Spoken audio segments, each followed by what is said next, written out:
Hi everybody, thanks for joining us at the BattleZone Pro Series 701. I'm Scott McGinnis from ArmsportVideos, joined by CAWF President Rick Pinkney. How are you doing today, Rick? Doing great, Scott. You? Oh, perfect. So today we have an interesting matchup. Brad Miller from St. John's, Newfoundland, fairly new to arm wrestling, going against somebody else who's actually fairly new in arm wrestling. He's been training and practicing for about five years or so, but hasn't had a lot of experience in competitions. He's in a super match today with Brad Miller from St. John's, Newfoundland. This should be an interesting match. Both these guys, if they've never met before, Brad is really new, coming from Newfoundland. You know, they just started a club, really. I mean, there was him and Rick Edmonds that used to train over there, but now they actually got a club going. They got several guys. They look pretty strong. So, you know, we're going to see how this goes out. So it'll be kind of an interesting match. I'll tell you, Brad definitely looks strong, that's for sure. He really does. Yeah. And I know for a fact that Trevor is strong, but it seems like at this point in time, he's still learning his way around the arm wrestling table. Yeah, he needs to learn elbow placement and where to put pressures and stuff like that. That's quite a learning curve to learn how to put all your different pressures against different opponents.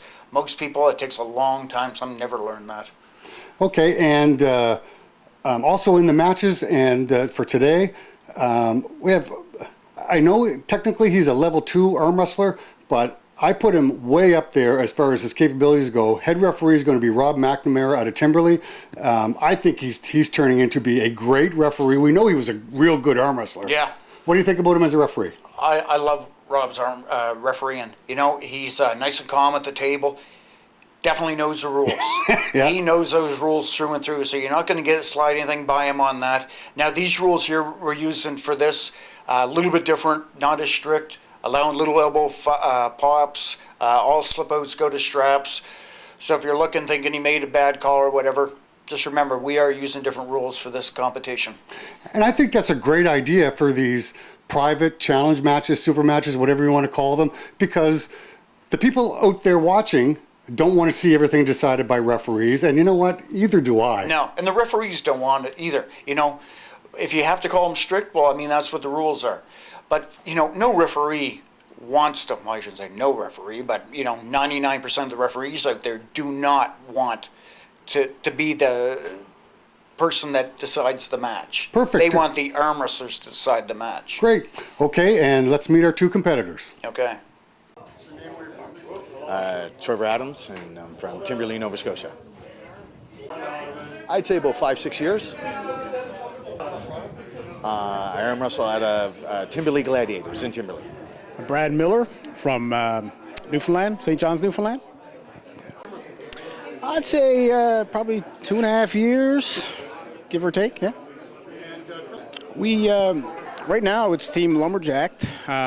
Before that, we were just me, basically, and Rick Edmonds. And before this team came about, and we would just pull down in my basement. And then we got this team together, and so we got a few hands now, and yeah, it's going good.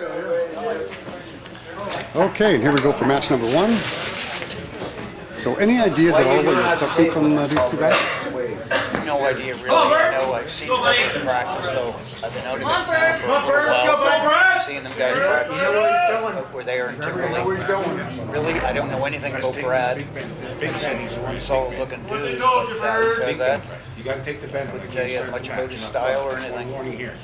As you can see, he's just hooking up. Listen here, I breathe. Absolutely. You don't like it, Bird. You don't like it, stay there. Trevor's got an issue right there. You can see his, One foul here. unless he plans on driving into that hook, Calm down. not going to do that well. Brad top rolls him. Just the way he's setting up too low. Now he's getting in there. Because he looks like he's going to set up to drive in for a hook. But we'll see if he actually ends up going in that way.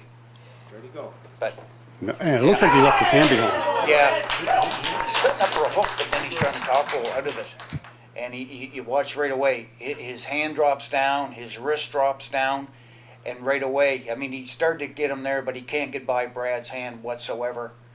And then Brad's wrist just overpowered Trevor's completely. He just had nothing for him in there. And you'll see it here, when he drops back, you'll see his hand go down. Right there. Watch his hand drop down. and Brad just straight sideways right Just through him. complete control of that hand with Absolutely. Brad for match number one. He couldn't touch his hand. Nah. Now let's see if Trevor Match number 2. makes any changes here. You can see he said, I was trying to get Trevor to get further to the left-hand side of the pad and try to take away some of that wrist of his by getting further over, getting him outside of his shoulder some.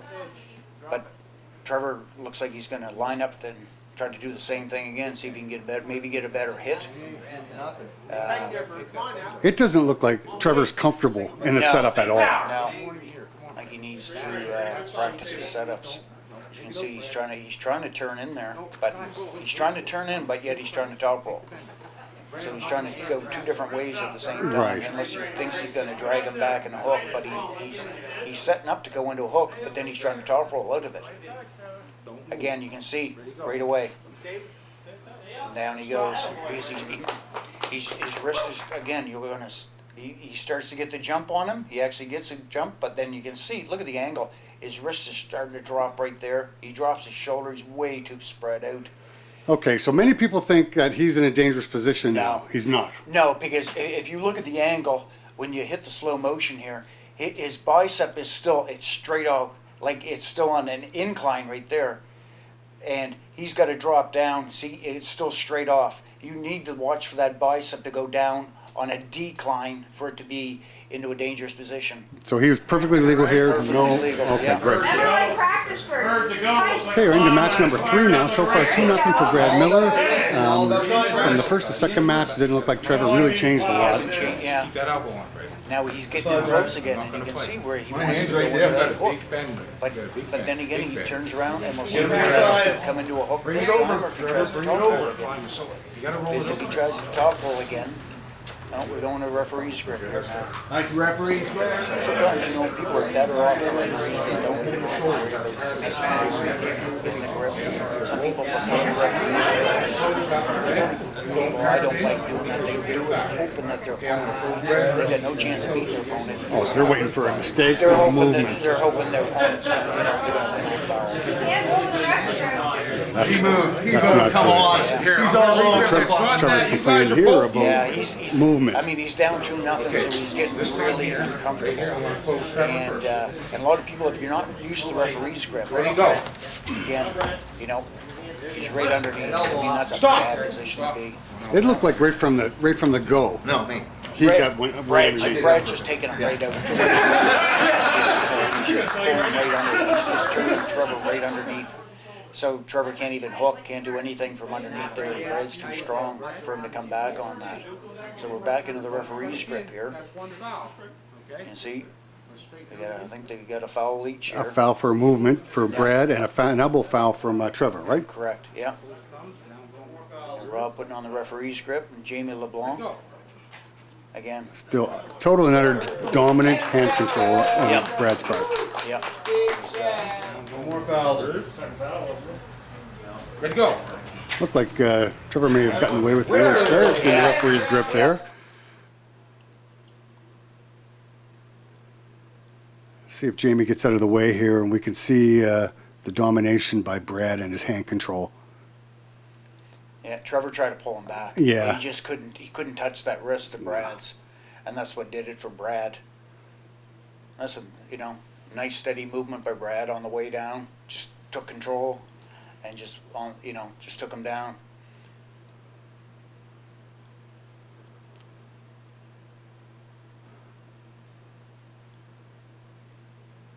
Jamie's a little slow getting out of there, holding on to that referee's grip.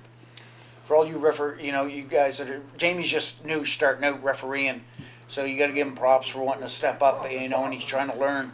But when you're putting on a referee's grip, if you're a downside referee, the minute that first hand closes, you need to get out of there. Match number 4, same thing. Now he tried to bail out of that with the elbow foul. His elbow came off before the slip out. And that's a hard call to make when things are going like that, and you got two things going on at the same time. You got to watch for the slip out, watch for the elbow foul.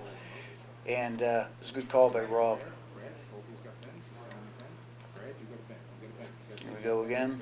Trevor, exact same spot. He hasn't changed anything. Not here. We got match number 4. I hate to be bragging on Trevor here, but you got to learn to, when you're in a challenge match like this, and you start losing, you got to learn to make some changes. Yeah. You can't just keep, That's 4 times in a row. He's done the exact same thing. Right, and Brad's comfortable all 4 matches. Yep. I mean, even if you lose, keep trying something different. Keep For sure. trying something different. There's a door there. Don't keep running into the wall every time. Look for the door, or look for a window. Find some place to get out of that room, but don't just keep running into the wall. Yeah. No. And Brad took him into a hook. That's where Trevor's strong. Yeah, so obviously Trevor is strong enough to pull with Brad. Yeah, but not in the top roll. Yeah. Right there, he dropped in, and then Brad's just holding him, and you can see he held on to him, and then Brad turned him into a hook. And luckily for Trevor, that's where he wanted to go anyway. So Trevor has to learn how to get into that hook off the go. Yeah, and it's not by dropping your shoulder way back. Definitely not. Unless you're going to try to do a drag, but you still don't want to drop that shoulder way down like that. You got to drag with your lats, not drop your shoulder down and try to pull. And Brad's got to learn how to pull in the hook now. He's definitely got the power. I'm going to have to train a little bit harder, and I'm going to have to do my hook better, and I'm going to re-challenge him to the next BattleZone. I want a rematch. I am just waiting to see what I'm going to do. I'm going to go back to the drawing board and try to figure out what I need to do to win, because I didn't win today, and I didn't like that feeling. I was with Trevor Adams. Yeah, good, really good for me. Yeah, I won, so it was really good. But I'm just learning. This is like third tournament or something. So just trying to find my niche kind of deal and try to get in there, and more experience the better, right? But trying to put it all together is the big thing, right? Yeah. Great, yeah, I love it here. Yeah, my brother actually lives here. He just bought a house there a couple weeks ago, and so I came up there and staying with him now, and yeah, I love this place. Yeah, nice spot.